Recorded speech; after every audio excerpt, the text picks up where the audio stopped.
propongo di fare il bilancio di un secolo di vita del diritto internazionale, che in qualche modo è anche una dimensione della vita di tutti. Quindi scuserete l'audacia, ma è un'occasione unica per me di condividere quello che è un po', come dire, l'essenza delle cose che in una vita dedicata o in anni di vita dedicati allo studio del diritto internazionale sono riuscita a cogliere. E che titolo ho dato? 1914-2014, cose nuove e cose antiche nel diritto internazionale contemporaneo. Ho scelto 3 cartine tornasole per questa panoramica: la disciplina dell'uso della forza nelle relazioni internazionali, la posizione dell'individuo rispetto al diritto internazionale, lo sviluppo e il ruolo delle organizzazioni internazionali. È questo che si tratta di vagliare, però alla luce di limiti di struttura propri del diritto internazionale, altrimenti si corre il rischio di mancare l'obiettivo della comprensione di quello che accade intorno a noi e per noi. Quali sono le cose nuove che, come lo scriba del Vangelo, vengono tirate fuori dalla bisaccia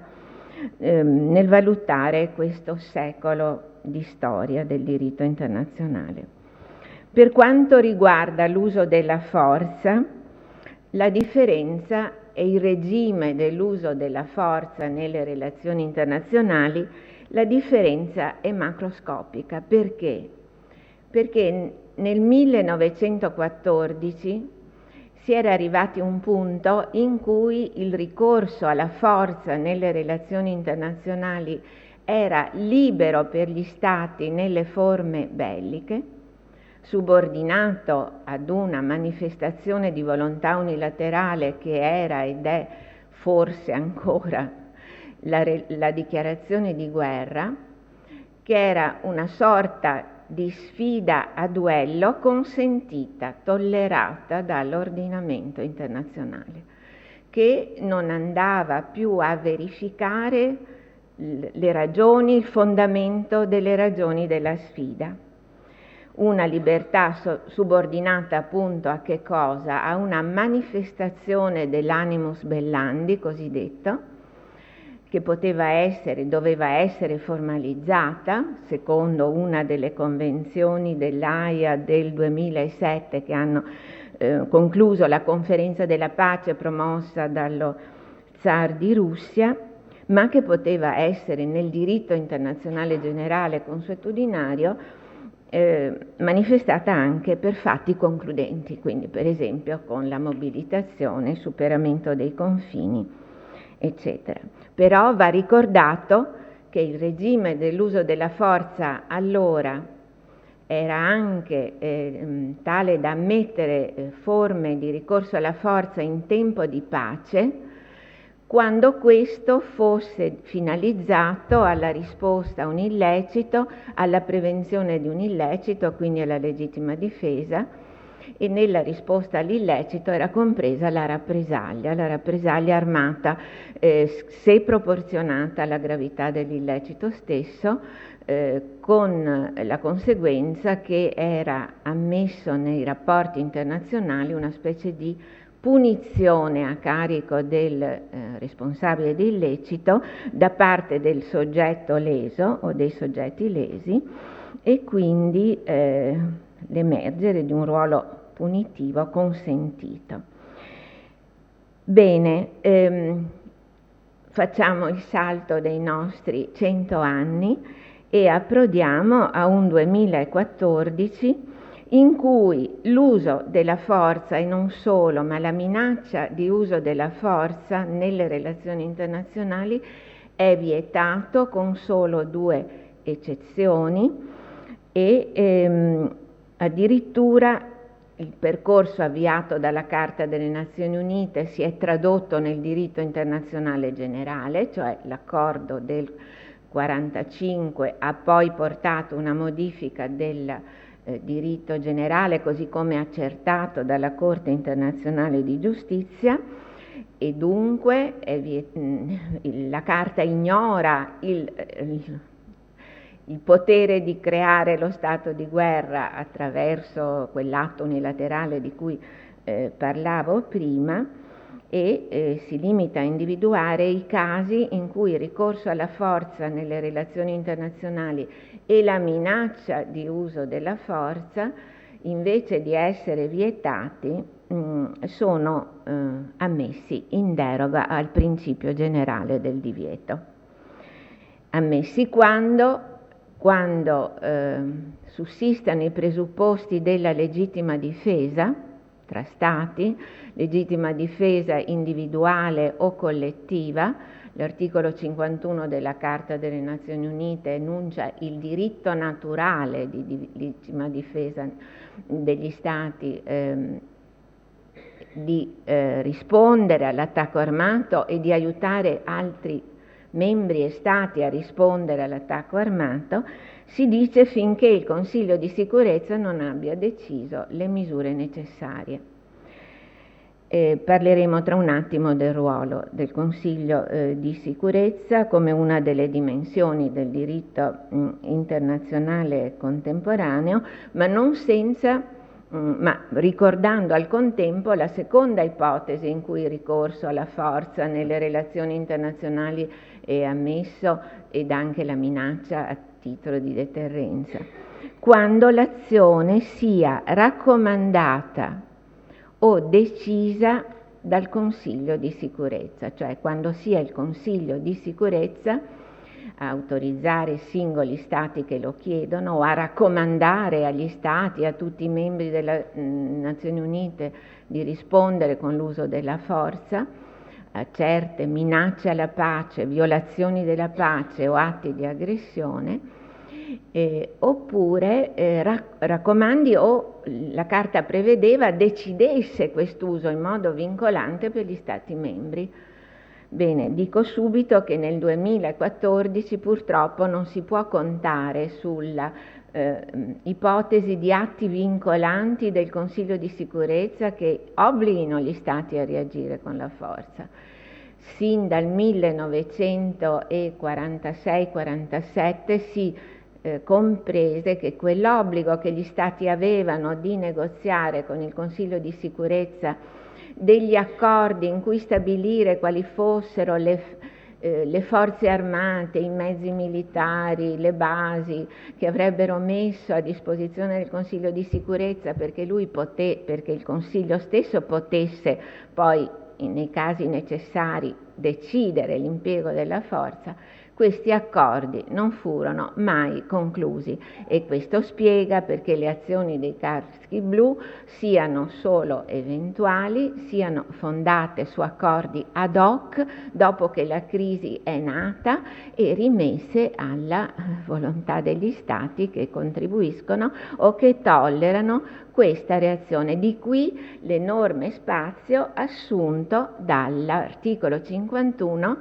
la categoria della legittima difesa individuale o collettiva, senza dire che questa categoria, sin dal momento della concezione del nuovo sistema di sicurezza internazionale fondato alla fine della Seconda Guerra Mondiale, fu chiaro che non poteva funzionare contro un membro permanente del Consiglio di sicurezza o Stato da questo protetto, e quindi ne discendeva la esigenza di prevedere la possibilità che una reazione ci fosse, rimessa in quel caso all'alleanza di chi voleva, per esempio, resistere all'aggressione, all'attacco armato nei confronti di qualcuno di essi. Questo per quanto riguarda quell'ius ad bellum che nel 1914 era dato a tutti gli Stati, da intendersi come i soggetti indipendenti, enti di fatto, organizzazioni collettive che si affermano sulla scena internazionale senza avere nessuno sopra la testa in grado di controllarli, e quindi enti che appaiono e scompaiono. Bisogna essere abbastanza diciamo, spregiudicati nell'individuare la nascita di soggetti internazionali che per lo più nascono come apparati militari che vogliono affermare la loro esistenza, quindi quando dico stati dico la categoria statisticamente dominante, ma intendo anche enti,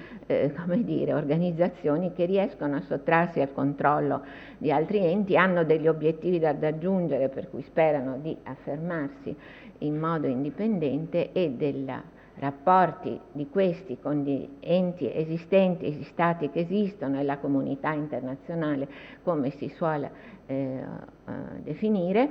bisogna occuparsi utilizzando quello che il diritto internazionale offre, ma senza caricare questo ordinamento di attese che saranno necessariamente frustrate. Quindi un po' il compito che mi do è quello di rendervi, forse di togliervi delle illusioni sul quanto ci si può attendere dal diritto internazionale, ma di affrontare l'analisi in modo anche spregiudicato,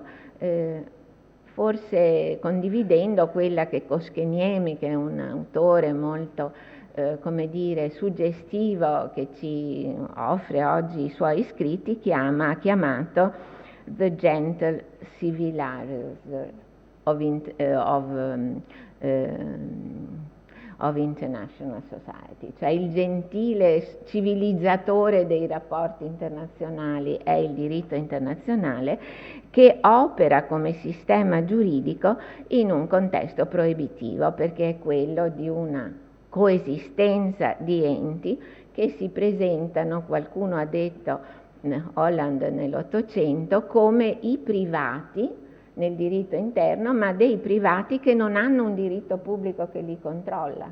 quindi che si confrontano o nella competizione, ovvero collaborano, e il diritto internazionale è lì per fornire loro gli strumenti della collaborazione. Questo diritto, questo uso della forza nelle relazioni internazionali è regolato anche come ius in bello, cioè le regole del duello, come si può la forza usare in modo da evitare la sofferenza umana inutile ai contendenti. Questo è lo scopo del diritto umanitario, che è molto più antico del regime dello ius ad bellum. Quindi che tipo di armi si possono usare, quali sono i limiti nelle individuazioni degli obiettivi della forza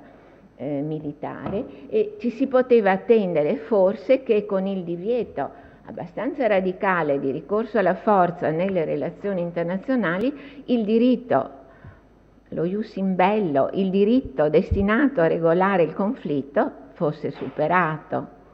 Ma non è così, perché ovviamente dire che esiste il divieto vuol dire che esiste la possibilità di violarlo, e dunque la prassi internazionale ha continuato a produrre aggiornamenti del diritto umanitario, delle regole, cioè sulla condotta che adesso è delle ostilità nei conflitti armati, che magari non si chiamano guerra, si chiamano azioni di legittima difesa collettiva o azioni raccomandate dal Consiglio di sicurezza, ma che da una delle due parti sono anche considerati come guerra, e ne abbiamo sotto gli occhi, mi pare, degli esempi. Dicevo però che una cartina tornasole deve esserci anche fornita dalla posizione dell'individuo nel diritto internazionale, della persona umana in quanto tale, che abbiamo visto finora tutelata da quelle regole di diritto umanitario che tendono ad evitare almeno la sofferenza umana inutile ai belligeranti. Bene, su questo fronte il secolo che abbiamo in considerazione ha portato una vera e propria rivoluzione, nel senso che a partire da un sistema in cui gli stati si vedevano riconoscere una piena libertà, quasi una forma di dominio riservato esclusivo sul modo in cui trattavano i propri sudditi, i propri cittadini, chi si trovava nella sua giurisdizione, salvo il limite imposto a tutela degli stranieri, perché tutelare gli stranieri era un modo di salvaguardare gli interessi del loro Stato nazionale. Quindi quello che era un limite imposto dal diritto internazionale consuetudinario, un minimo standard di trattamento per gli stranieri, che in qualche caso era molto migliore di quello dei cittadini e nazionali, basti pensare al regime delle capitolazioni negli stati africani o dell'estremo oriente a favore degli europei nella fine dell'Ottocento fino alla seconda guerra mondiale, è esistito regime delle capitolazioni per esempio in Marocco. A questo punto la rivoluzione è venuta proprio con la seconda guerra mondiale, anticipata in qualche cosa dal patto della Società delle Nazioni, ed oggi abbiamo quello che viene chiamato un Bill of Rights internazionale, che è in realtà l'insieme variegatissimo delle convenzioni a tutela dei diritti fondamentali della persona umana. Quindi, a partire dalla Dichiarazione universale dei diritti umani adottata il 10 dicembre dall'Assemblea generale delle Nazioni Unite nel 1948, non vincolante, si è arrivate ad una rete di accordi molto ricca, ma soprattutto all'elaborazione di strumenti attraverso i quali alla fine quello che è consentito è il ricorso individuale a corti internazionali, in particolare in Europa la Corte europea dei diritti umani,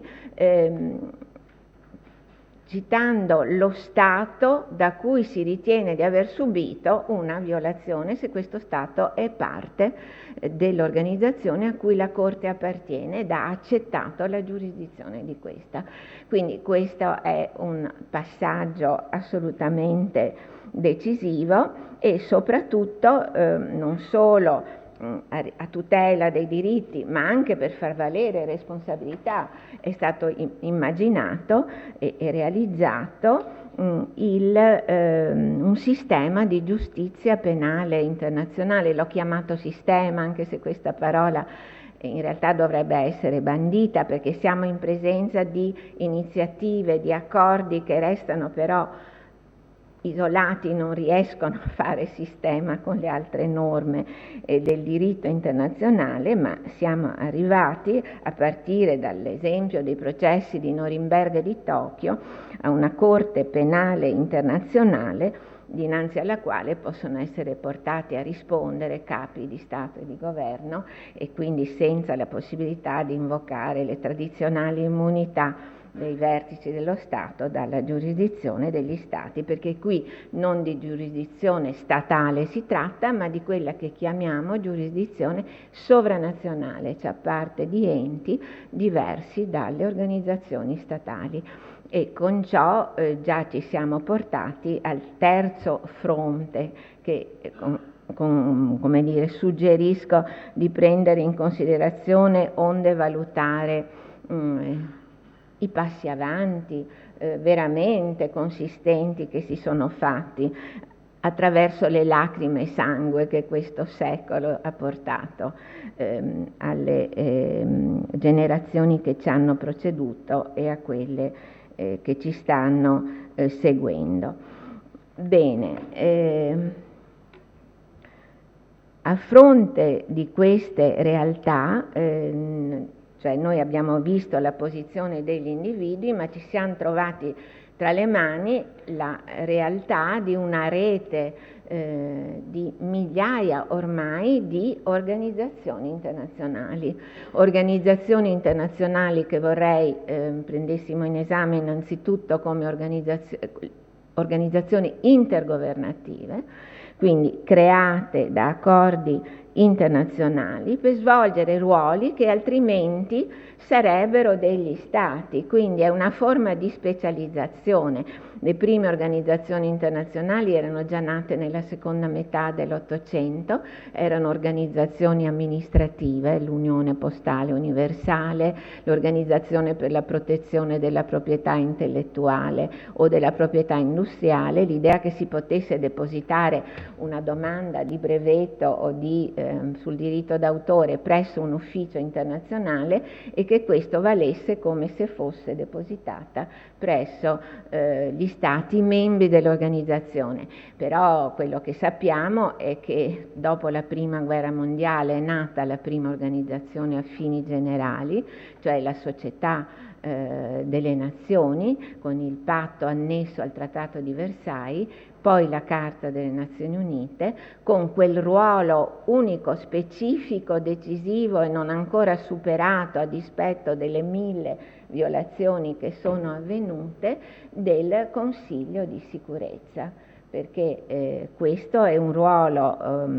che è rimasto nonostante le contraddizioni che sono dovute a tutti i casi in cui il ricorso alla forza è avvenuto senza l'autorizzazione del Consiglio di sicurezza, ma voi sapete che quello che importa è il tributo che il vizio assicura alla virtù, quindi in tutti questi casi in realtà gli Stati si sono arrampicati sugli specchi per dire che o si trattava di legittima difesa oppure si trattava di azione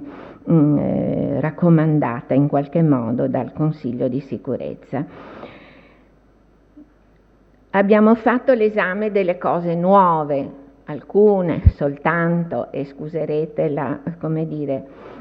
l'arbitrarietà della mia scelta, ma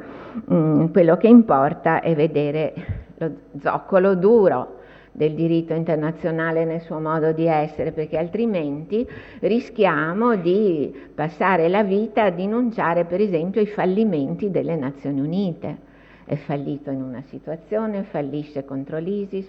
ma se noi teniamo conto che la Carta delle Nazioni Unite definisce l'organizzazione innanzitutto all'articolo 1.4 il centro in cui gli Stati membri decidono le misure da prendere per difendere gli interessi comuni, noi capiamo che se ci sono dei fallimenti, non sono dell'organizzazione che in senso stretto è solo l'apparato permanente di cui gli Stati si servono, sono gli Stati che scelgono di servirsi o meno dell'organizzazione e come. Quindi questo è un dato di fatto. Noi ci muoviamo nella nostra panoramica in un quadro segnato dalla pluralità degli ordinamenti giuridici, questo è essenziale tenerlo presente. La vigenza di un ordinamento giuridico è un fatto storico, non è una cosa che decidiamo noi. Ho passato la vita a superare le perplessità degli studenti alle prime lezioni che non si ritrovavano nell'idea che non ci si potesse attendere dal diritto internazionale il benessere dell'umanità. No, ognuno si deve attendere il suo benessere dallo Stato in cui si trova essenzialmente e poi dalla collaborazione fra gli Stati e dall'uso adeguato degli strumenti che questi Stati si danno. Quindi questo resta vero ancora oggi. Dobbiamo anche dire che tanto più fragile è la fonte di diritto oppure il testo in cui i nostri desiderata sono consacrati, tanto più audace è il contenuto stesso, perché se siamo noi che ci immaginiamo come risolvere il problema della pace, ci metteremo dentro tanti desiderata, ma via via che il luogo, la sede in cui l'enunciato prende corpo si rafforza, diventa sofisticato, risponde alle esigenze politiche, eccetera, il contenuto si, riduce a un osso che a volte non ci soddisfa per niente, però è così che funziona il diritto e se siamo più timidi nei contenuti potremo sfruttare meglio la audacia magari degli strumenti. E quindi noi dobbiamo ben prendere atto del fatto che la società internazionale è ancora quella, nella struttura, nelle fonti che producono il diritto, essenzialmente quella del 1914, ma anche di prima, di quando cioè il diritto internazionale si è delineato come il diritto che regola i rapporti fra potenze che non riconoscono nessuno sopra la loro testa, e che dobbiamo guardare con enorme interesse ai casi in cui organi internazionali esercitano poteri sovranazionali, cioè sono loro organi internazionali nati dalla cooperazione degli Stati che come dire, gestiscono la vita dei singoli, questo sia nell'ottica della salvaguardia dei diritti fondamentali, come nell'ottica della repressione dei crimini che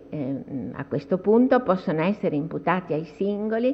anche quando, nei casi previsti per esempio dallo Statuto della Corte internazionale penale,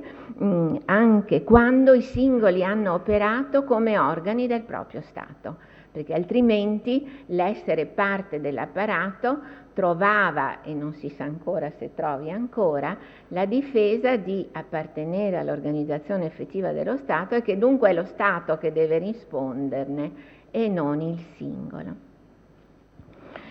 Bene, a questo punto riguardo alla posizione degli individui ci siamo detti molto, ma una cosa mi resta da dire che a me sembra cruciale, il fatto cioè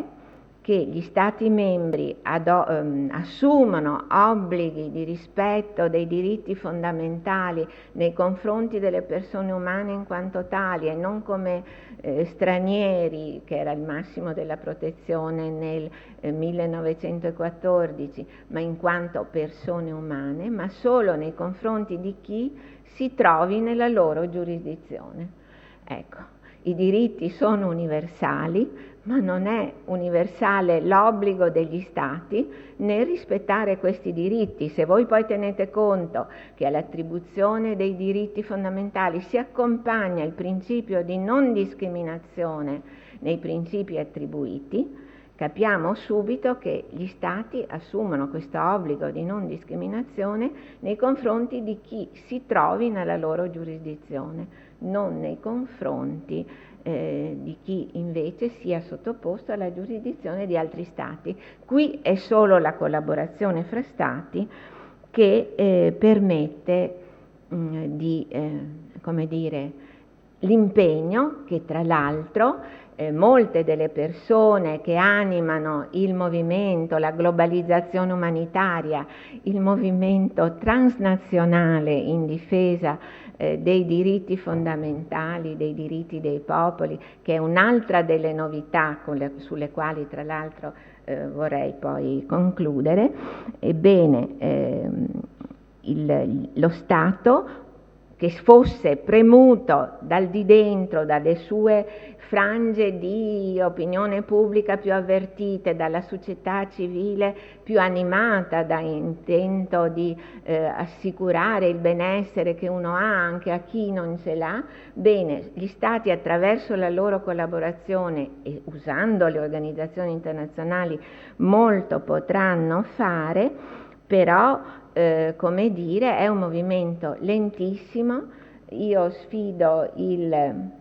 l'Istituto Veneto di Scienze e Lettere d'Arti ad essere qui nel 2114 a valutare l'evoluzione del diritto internazionale nel secolo a venire. Mi aspetto che un diritto internazionale ancora esista, ma ricordate che nel momento in cui veramente fosse il diritto dell'umanità, della comunità umana, non sarebbe più un diritto internazionale che ha quello schema che ho descritto, che dicevo corrispondente a un contesto proibitivo, quello del rapporto tra enti indipendenti, ma avrà una struttura che non potrà non essere quella del diritto costituzionale. Grazie.